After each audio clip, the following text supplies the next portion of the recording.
Hi friends, ఈరోజు వచ్చేసి నేను పచ్చిమిరకాయ పచ్చడి చేస్తున్నాను. ఈ పచ్చిమిరకాయ పచ్చడికి వచ్చేసి ఫస్ట్ మనము ఆయిల్ వేసుకోవాలి. ఆయిల్ వేసుకొని పచ్చిమిరకాయలు బాగా వేగిన తర్వాత చూసారు కదా ఫ్రెండ్స్, ఇలా ఆయిల్ వేసాము. ఆనియన్స్ వేసుకున్న తర్వాత పసుపు యాడ్ చేసుకోవాలి. యాడ్ చేసుకొని బాగా వేసుకోవాలన్నమాట.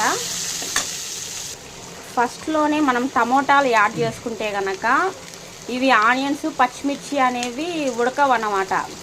సో మనము ఇవి బాగా వేయించుకున్న తర్వాత టమోటాలు యాడ్ చేసుకొని కుక్ చేసుకోవాలన్నమాట.